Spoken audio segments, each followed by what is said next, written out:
Mr. President and Mr. Speaker,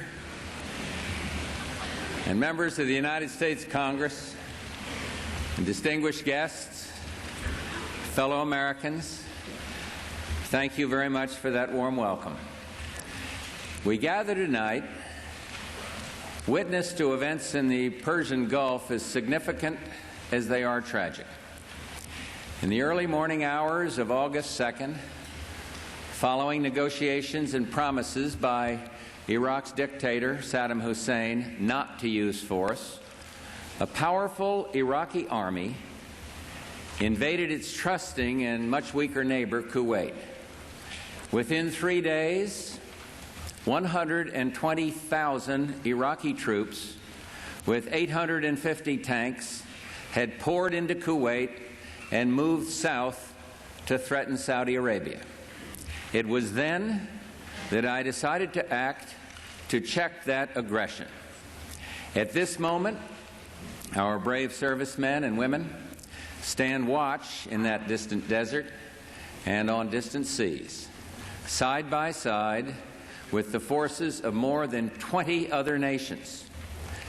They are some of the finest men and women of the United States of America, and they're doing one terrific job.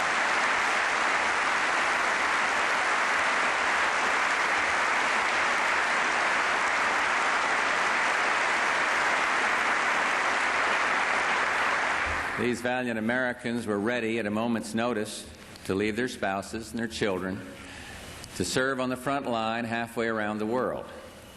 And they remind us who keeps America strong? They do. And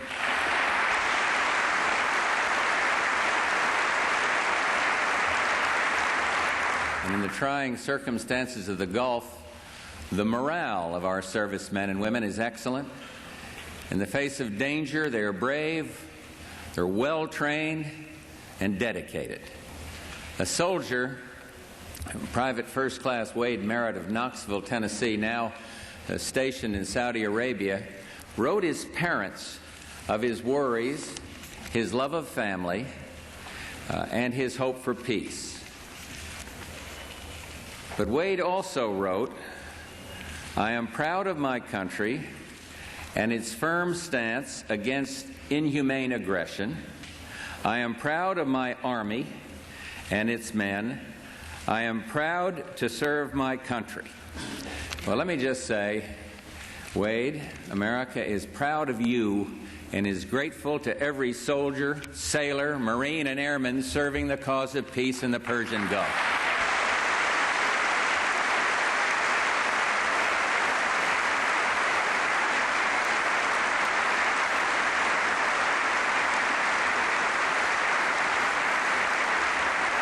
I also want to thank the chairman of the Joint Chiefs of Staff, General Powell, the chiefs here tonight, our commander in the Persian Gulf, General Schwarzkopf, and the men and women of the Department of Defense. What a magnificent job you all are doing, and thank you very, very much from a grateful country.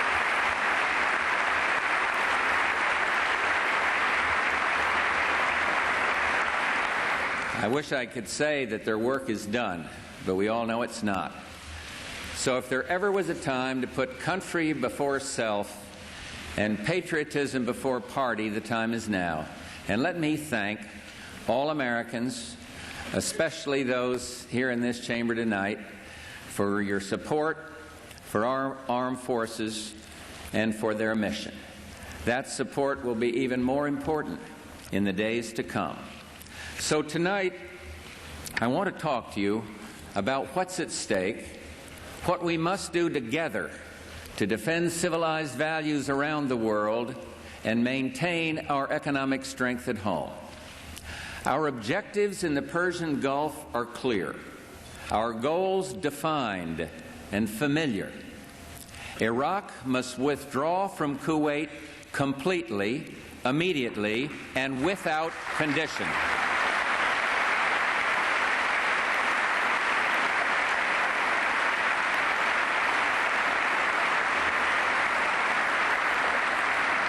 Kuwait's legitimate government must be restored. The security and stability of the Persian Gulf must be assured, and American citizens abroad must be protected.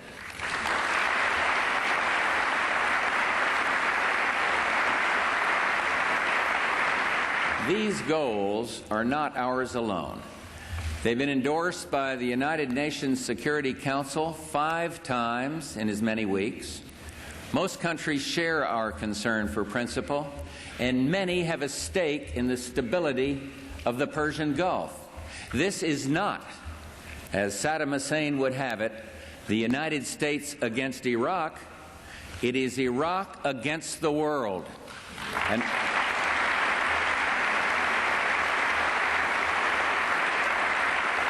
as you know, I've just returned from a very productive meeting with Soviet President Gorbachev, and I am pleased that we are working together to build a new relationship.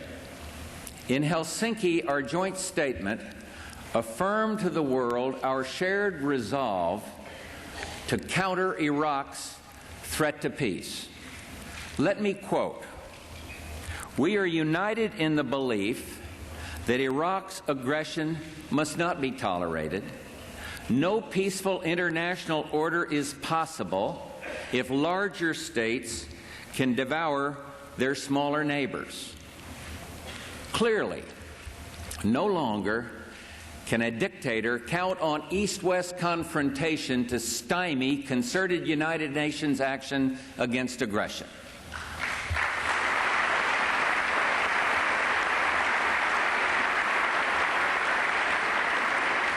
A new partnership of nations has begun, and we stand today at a unique and extraordinary moment. The crisis in the Persian Gulf, as grave as it is, also offers a rare opportunity to move toward an historic period of cooperation. Out of these troubled times, our 5th objective, a new world order, can emerge, a new era, freer from the threat of terror, stronger in the pursuit of justice, and more secure in the quest for peace. An era in which the nations of the world, East and West, North and South, can prosper and live in harmony. 100 generations have searched for this elusive path to peace, while 1,000 wars raged across the span of human endeavor. And today that new world is struggling to be born. A world quite different from the one we've known. A world where the rule of law supplants the rule of the jungle. A world in which nations recognize the shared responsibility for freedom and justice. A world where the strong respect the rights of the weak. This is the vision that I shared with President Gorbachev in Helsinki. He and other leaders from Europe, the Gulf, and around the world understand that how we manage this crisis today could shape the future for generations to come. The test we face is great, and so are the stakes. This is the first assault on the new world that we seek, the first test of our mettle. Had we not responded to this first provocation with clarity of purpose, if we do not continue to demonstrate our determination, it would be a signal to actual and potential despots around the world. America and the world must defend common vital interest, and we will.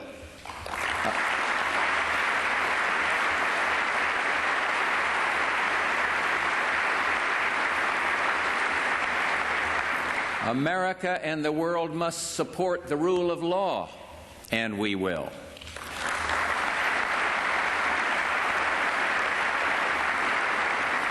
America and the world must stand up to aggression, and we will.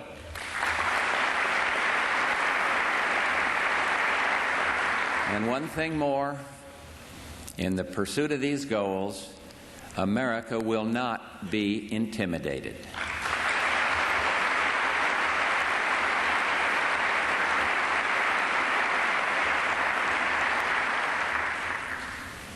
Vital issues of principle are at stake. Saddam Hussein is literally trying to wipe a country off the face of the earth. We do not exaggerate, nor do we exaggerate when we say Saddam Hussein will fail. Vital economic interests are at risk as well. Iraq itself controls some 10% of the world's proven oil reserves. Iraq plus Kuwait controls twice that. And Iraq, permitted to swallow Kuwait, would have the economic and military power, as well as the arrogance, to intimidate and coerce its neighbors who control the lion's share of the world's remaining oil reserves. We cannot permit a resource so vital to be dominated by one so ruthless, and we won't.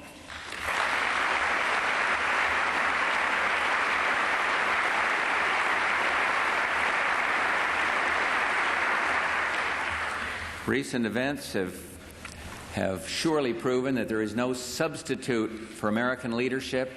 In the face of tyranny, let no one doubt American credibility and reliability.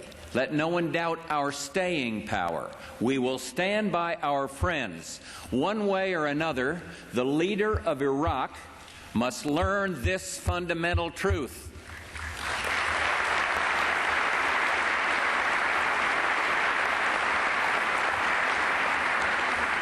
From the outset, acting hand in hand with others, we've sought to fashion the broadest possible international response to Iraq's aggression. The level of world cooperation and condemnation of Iraq is unprecedented. Armed forces from countries spanning 4 continents are there at the request of King Fahd of Saudi Arabia to deter and, if need be, to defend against attack. Muslims and non-Muslims, Arabs and non-Arabs, soldiers from many nations stand shoulder to shoulder, resolute against Saddam Hussein's ambitions. And we can now point to 5 United Nations Security Council resolutions that condemn Iraq's aggression. They call for Iraq's immediate and unconditional withdrawal, the restoration of Kuwait's legitimate government, and categorically reject Iraq's cynical and self-serving attempt to annex Kuwait. Finally, the United Nations has demanded the release of all foreign nationals held hostage against their will and in contravention of international law. It's a mockery of human decency to call these people guests. They are hostages, and the whole world knows it.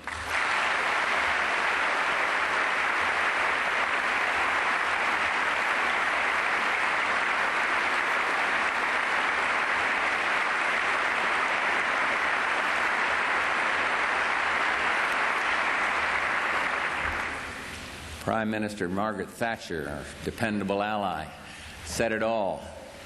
We do not bargain over hostages. We will not stoop to the level of using human beings as bargaining chips, ever. Of course, our hearts go out to the hostages and to their families, but our policy cannot change, and it will not change. America and the world will not be blackmailed by this ruthless policy.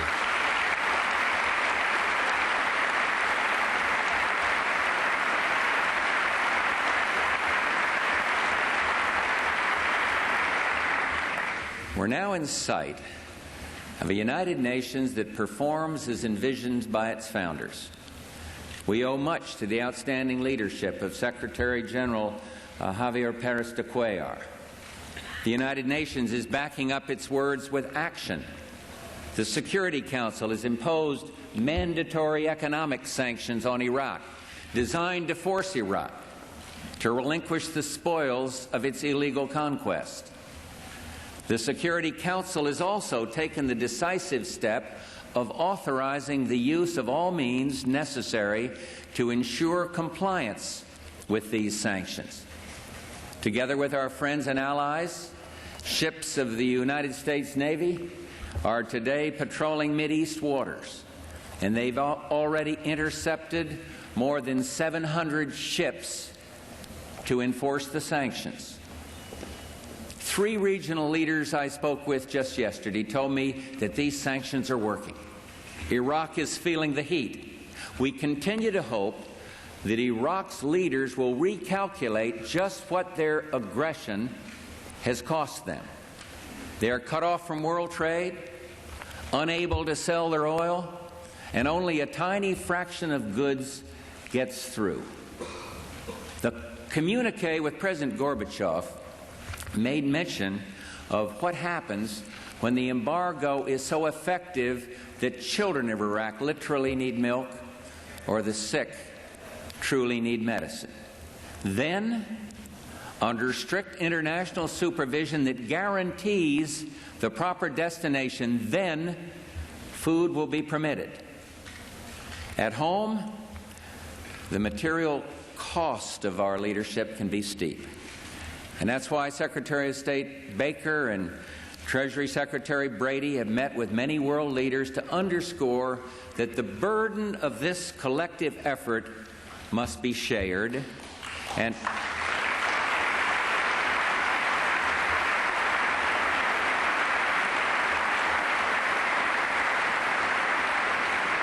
we are prepared to do our share and more to help carry the load. We insist that others do their share as well.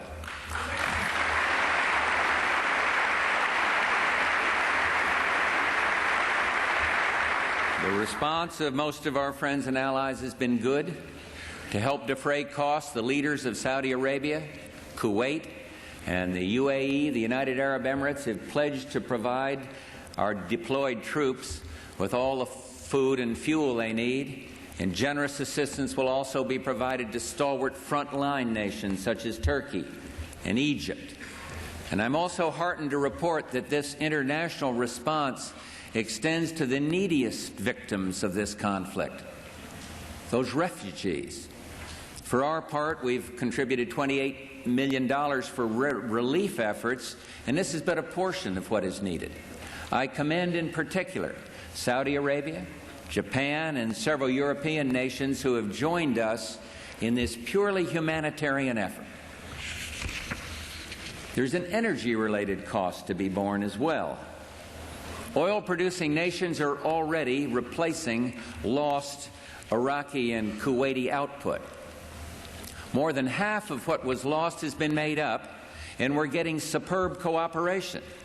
If producers, including the United States, continue steps to expand oil and gas production, we can stabilize prices and guarantee against hardship. Additionally, we and several of our allies always have the option to extract oil from our strategic petroleum reserves if conditions warrant. As I've pointed out before, conservation efforts are essential to keep our energy needs as low as possible.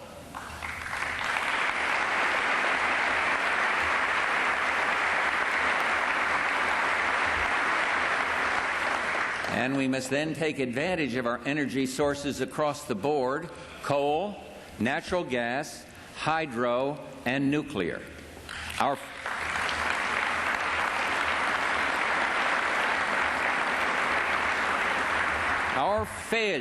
Our failure to do these things has made us more dependent on foreign oil than ever before.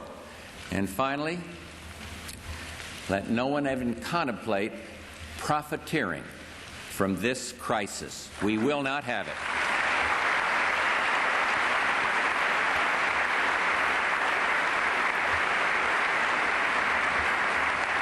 I cannot predict just how long it'll take to convince Iraq to withdraw from Kuwait.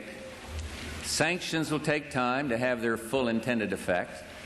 We will continue to review all options with our allies, but let it be clear, we will not let this aggression stand.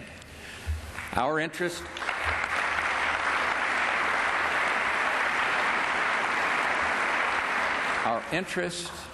our involvement in the Gulf is not transitory.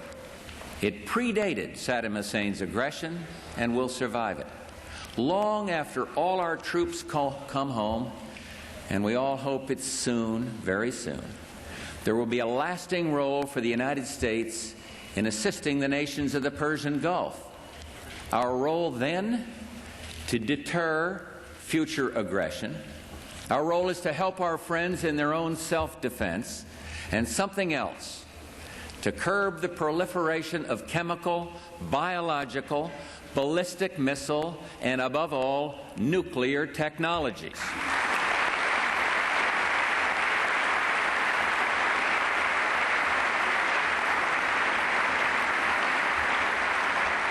And let me also make clear that the United States has no quarrel with the Iraqi people. Our quarrel is with Iraq's dictator and with his aggression. Iraq will not be permitted to annex Kuwait. And that's not a threat, it's not a boast, that's just the way it's going to be.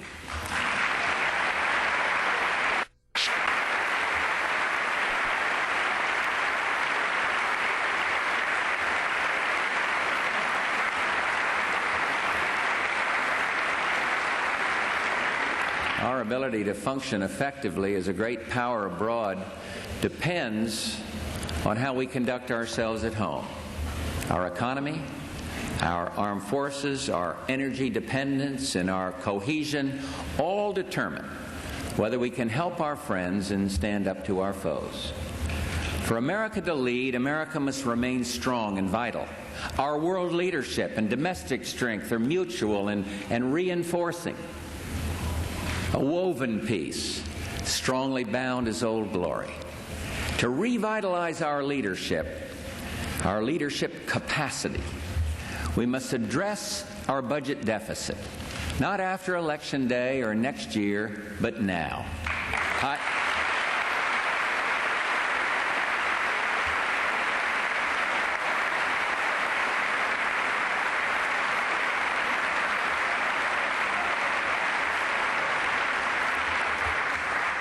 Higher oil prices slow our growth, and higher defense costs would only make our fiscal deficit problem worse.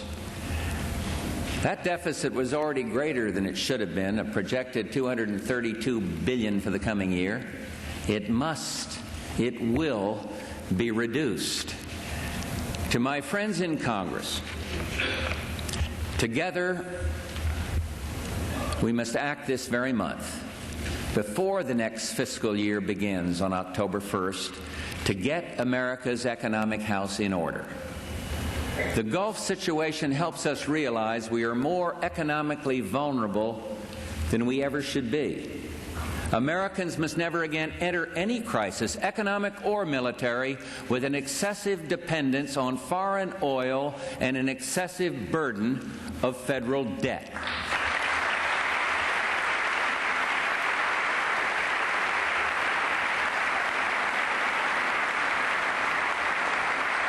Most Americans are sick and tired of endless battles in the Congress and between the branches over budget matters. It is high time we pulled together and get the job done right. And it's up to us to straighten this out. And the job has four basic parts. First, the Congress should this month, within a budget agreement, enact growth-oriented tax measures to help avoid recession in the short term and to increase savings, investment, productivity, and competitiveness for the longer term.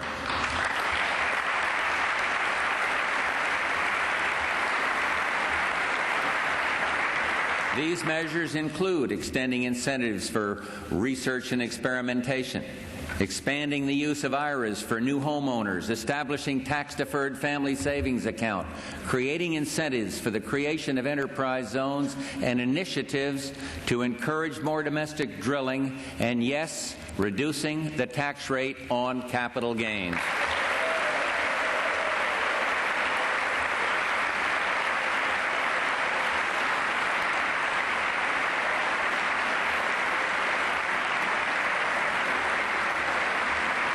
Second, the Congress should this month enact a prudent multi-year defense program, one that reflects not only the improvement in East-West relations, but our broader responsibilities to deal with the continuing risks of outlaw action and regional conflict, even with our obligations in the Gulf. A sound defense budget can have some reduction in real terms, and we're prepared to accept that. But to go beyond such levels, where cutting defense would threaten our vital margin of safety, is something I will never accept.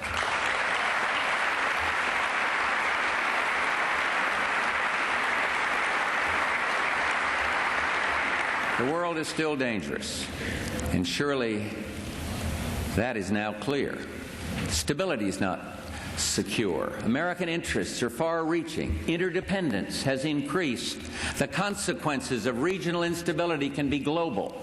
This is no time to risk America's capacity to protect her vital interests. And third, the Congress should this month enact measures to increase domestic energy production and energy conservation in order to reduce dependence on foreign oil.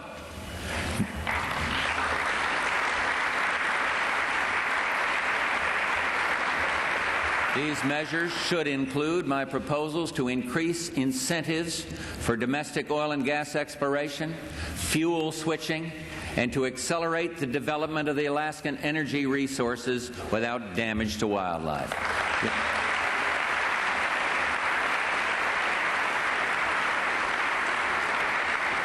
As you know, when the oil embargo was imposed in the early 1970s, the United States imported almost 6 million barrels of oil a day.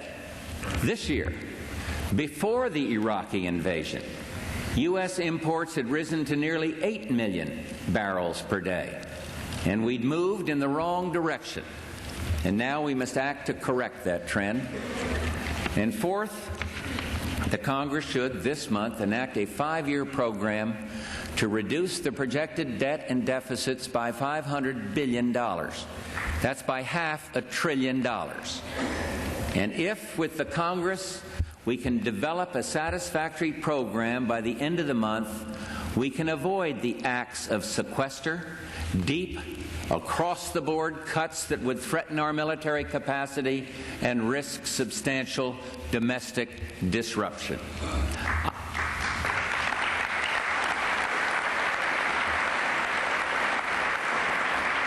I want to be able to tell the American people that we have truly solved the deficit problem. And for me to do that, a budget agreement must meet these tests. It must include the measures I've recommended to increase economic growth and reduce dependence on foreign oil. It must be fair. All should contribute, but the burden should not be excessive for any one group or of programs or people. It must address the growth of government's hidden liabilities. It must reform the budget process, and further, it must be real.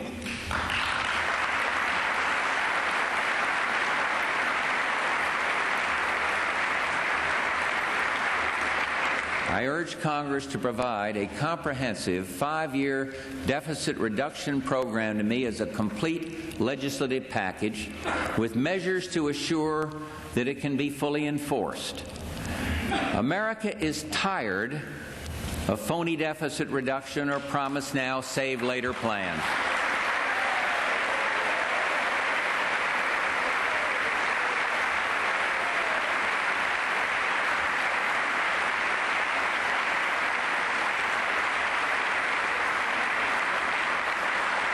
It is time for a program that is credible and real.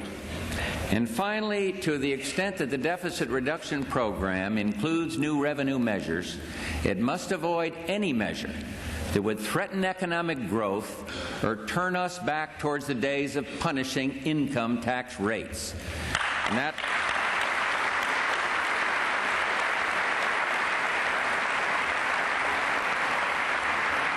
is one path we should not head down again. I have been pleased with recent progress. although it's not always seems so smooth. But now it's time to produce. And I hope we can work out a responsible plan.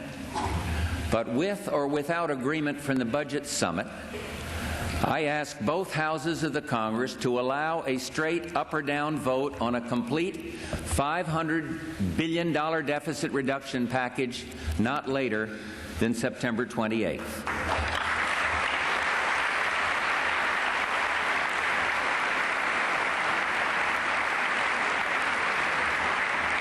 And if the Congress cannot get me a budget, then Americans will have to face a tough mandated sequester.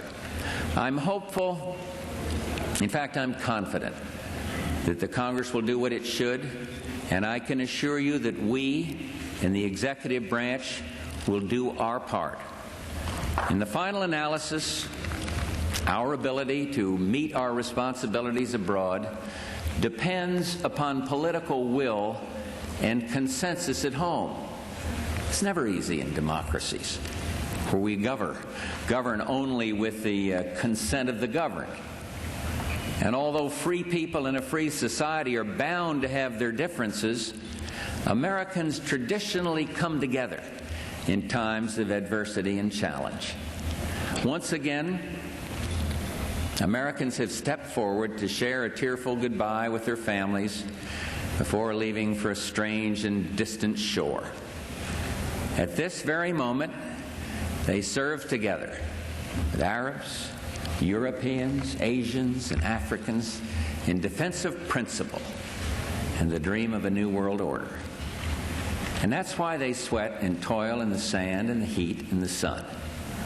And if they can come together under such adversity, if old adversaries like the Soviet Union and the United States can work in common cause, then surely we, who were so fortunate to be in this great chamber, Democrats, Republicans, liberals, conservatives, can come together to fulfill our responsibilities here. Thank you, good night, and God bless the United States of America.